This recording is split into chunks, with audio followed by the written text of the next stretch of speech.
I know you hear it time and time again, the jab is the most important punch in boxing. Not just in boxing, but in fight sports in general. You're gonna hear that, but do you really understand why? Today I'm gonna break down for you 3 reasons why you absolutely need a strong jab and how it can change your fight game.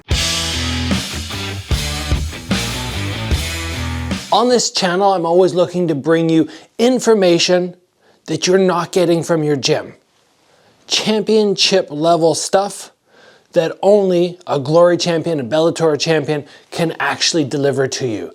That's why I want you guys, I really suggest that you jump on these courses which I'm creating. We have takedown where I focus on the sweeps and the throws, something I'm excellent at but haven't been able to display to my full extent because of kickboxing rules. But I'm going to be working them hard for my upcoming karate combat fights now that they are allowed. The rule set has changed in my favor. And this 5-week course with 3 live calls, 25 videos is going to bring you so much information. It's going to elevate your clinch game, your throws, your sweeps, and going to help you just be outstanding in sparring. Make sure you guys get registered. Early bird savings on right now, 40% off. Now we are talking about the jab.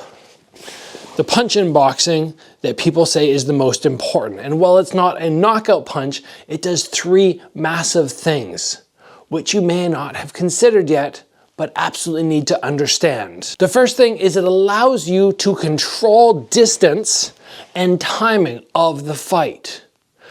Other shots, like, okay, an overhand or a body hook or an uppercut, they're not going to allow you to control the timing of the fight because to throw those things, you have to be much closer.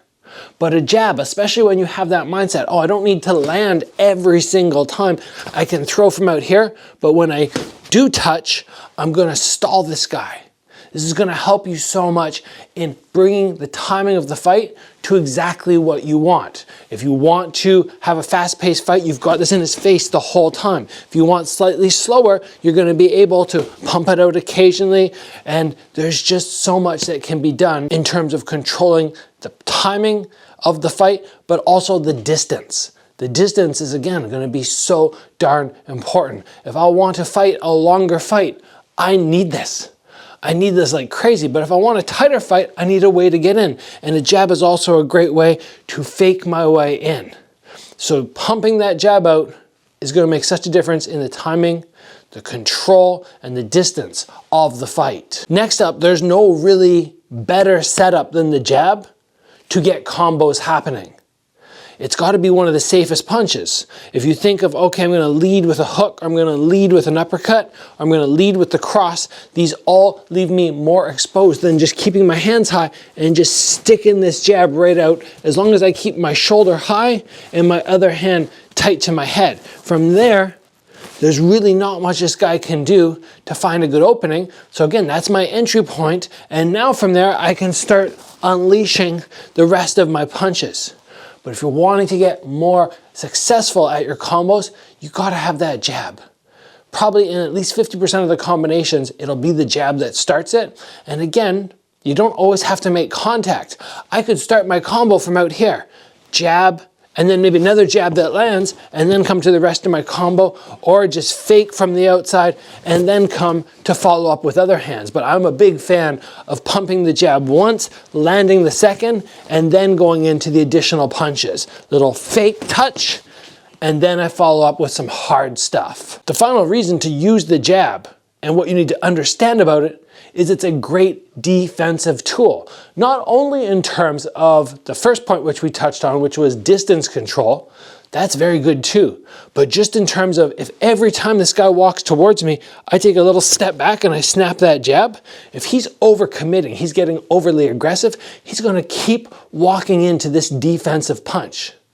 And again, while it's not one that might knock him down, it's very frustrating to get hit in the face, stung, every time you step forward. So while we think of the jab being sort of this thing which I probe out with and maybe plant my feet, hit, or I move both feet in and hit, I can also take a step back and use this as a great defensive tool. I've done this myself when I do rounds against strict boxers, guys who should be able to outstrike me because they're only working on 2 weapons. Whereas I'm working on usually 3, 4, 5, 6, and now 7 and 8. I have a lot more to think about. But a lot of times when I'm against these guys, I just go, okay, as they enter, I'm just gonna step back and snap that jab, and I can usually halt them very quickly just doing that. If you understand these 3 elements of the jab, hopefully now you can wrap your head around why it really is the most important punch in fight sports, and you will start utilizing it as such. Keep in mind, if you are in a striking sport though with legs, you could take the lead foot, front kick, a teep, and turn this into the jab of kicks.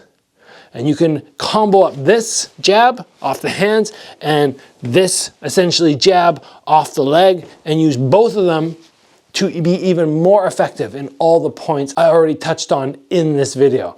That's it, guys. Thanks for joining. I will see you back here very soon.